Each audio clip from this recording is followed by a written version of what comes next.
Hi everyone, Counselor Naomi Ngugi here, and today I want us to talk about love and relationships.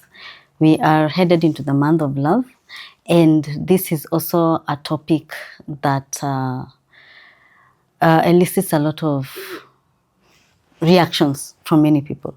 So it's important to understand, is love really uncomplicated, very complicated? Are relationships complicated? Can I get it right? Is it worth it? And everything around love and relationships. And I would like to say that it's important to prepare for love and for relationships, because we were created for relationships. We're always relating with one another, whether it's our family members, our business partners, our colleagues, our neighbors. We are always in one form of relationships or another. And then there's the romantic relationships, family relationships, marriage, and on all that. So I think it's important. It's important that as an individual you prepare for the kind of a relationship that you're looking for, because most of the times you find that people seem to be looking for something that is out there, or you're looking for that person who is out there who will come and complete you. But by and large, it's good that you also prepare to be in a healthy relationship. That's what you're looking for, then prepare for it, as opposed to waiting for that other person to come and give you the healthy relationship that you're looking for. And one of the ways to prepare is to actually ask yourself, what woundedness have I picked in the past growing up? Yeah. And understand your family patterns. What maybe childhood woundedness have you picked along the way, maybe growing up? And it's not uncommon to have childhood woundedness. It's not a fault of anyone, because sometimes some people may feel like they don't want to maybe look into their background or where they're coming from. Maybe their parents did so much to as they were growing up, maybe to take them through school and all that. But all those experiences are the ones that have shaped you. What happened in your childhood, in your teenage, went with you to your adulthood. Now you're an adult, you're looking for a healthy relationship, you're looking forward to getting into a healthy marriage, into a healthy relationship, and yet you may be having some pain, some unresolved trauma, something that happened in your childhood, and it needs to be resolved, so that even as you prepare to get that your partner or to get into a healthy relationship, you are also healthy yourself. So it's important, as early as possible, take responsibility and ask yourself, do I have any childhood trauma? Do I have any issues that I need to first resolve before I even get into a relationship? This is also key, because no one is going to bring out the trauma in you, or no one is going to trigger you most than your partner or your husband or your wife. The person you relate with so closely, and this will be your spouse, is the one who is going to trigger you the most. These are things that we've seen. I mean, even in practice. For example, if, for example, you had an alcoholic father, if you get an alcoholic spouse, you're going to be really, really triggered by that. Yeah. If, for example, there were issues of communication, if you look into your background and see the way people used to communicate in your home, in your family of origin, people used to shout at each other. Everybody used to talk at the same time. There was no order. There were no boundaries. Now, this thing is going to affect your relationship. So sometimes it's not that there's anything wrong with you, and that's why you're not getting into a healthy relationship. Sometimes it is what you picked along the way growing up that is actually affecting your relationship. That's why it is so key to have that candid conversation with yourself and ask yourself, what kind of a relationship am I looking for? And How does my past experiences, affect the kind of a relationship that I am looking for? I may get it or not get it, depending with the past relationships. Again, not the past relationships, the past experiences. This is very important again. Why? Because you find that most people in relationships are always blaming the other person. They're always saying, oh, my spouse does this, that's why I react like this. Or it is always the other person's fault. While the other person may have issues that they need to work on, it could also mean that there are also some issues that you need to work on for this relationship also to be healthy. So ask yourself, what toxic patterns do I see appearing in my relationships? Yeah. Ask yourself that question. Maybe you've been in past relationships, they have not worked. So you want to ask yourself, are there any dysfunctional, unhealthy, or toxic patterns that you have seen in previous relationships?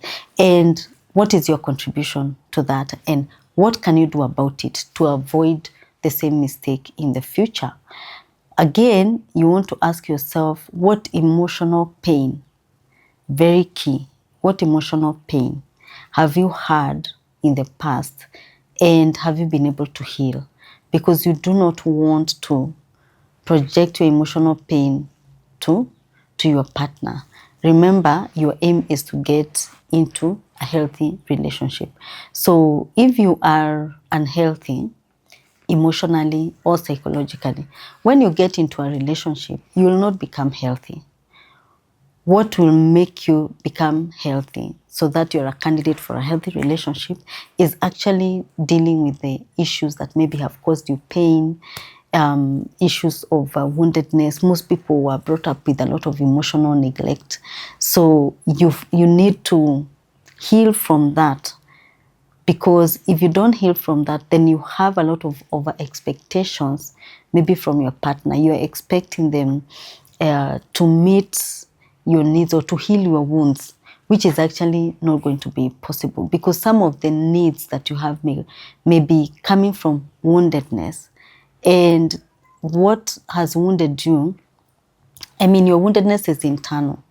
So there are no external factors or any external person who may heal your internal wound. It may be that you need to do inner work, your inner healing work, so that you're healthy enough to be able to relate with the other person in a healthy way.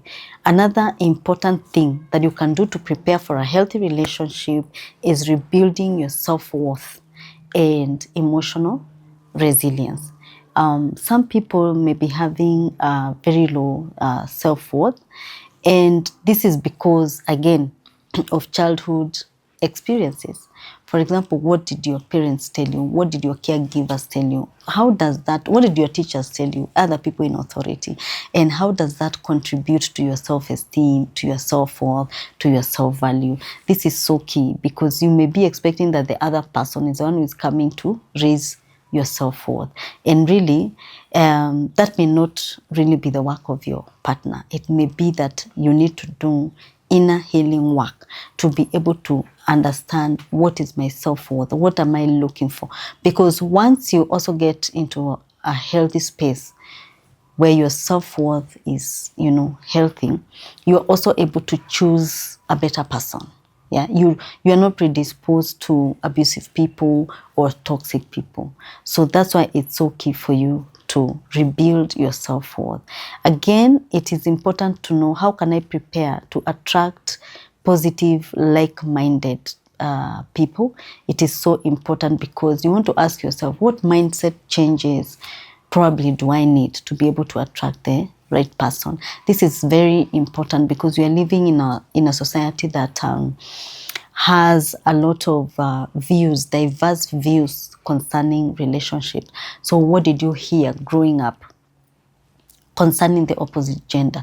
What did you hear about relationships? What narrative have you heard, even maybe from friends, from society, from your social circles? And how is that affecting your mindset? Could it be that you need mindset change? So don't get into a relationship expecting, for example, that it's going to fail because this gender is always like this or this gender is always like this. Again, having a positive mindset helps you to be able to analyze the person as an individual as opposed to as a whole gender. So you're not going to be saying men are like this, women are like this. When you have a positive mindset, you're able to look at issues more positively. Again, ask yourself, what are your core values? It's important to know what are your core values in a relationship. What are your relational core values? What are you looking at? So as you wait to get that person, it's important that you also prepare yourself, understand what are you looking for, what are your boundaries, what are your core values, what are your principles. That way, when you meet people, you're able to assess and ask yourself, is this aligning to my core values or not? So you're not just doing trial and error, which may result to more errors and more heartbreak and more trauma. Anyway, there are many other things, and if this video resonates with you and you feel like you would want to start preparing to get into a healthy relationship, you want to be able to know, how can I know the red flags? How can I know the green flags? How would I know a potential person from someone who is wasting my time? Feel free to DM us, and we are going to give you more information on our program called From Healing to Love. This is an 8 sessions program where we deal with all these issues and also psychoeducate you on healthy relationships. How do you identify healthy relationship from an unhealthy one, from a toxic one, and how can you set yourself up for a healthy relationship?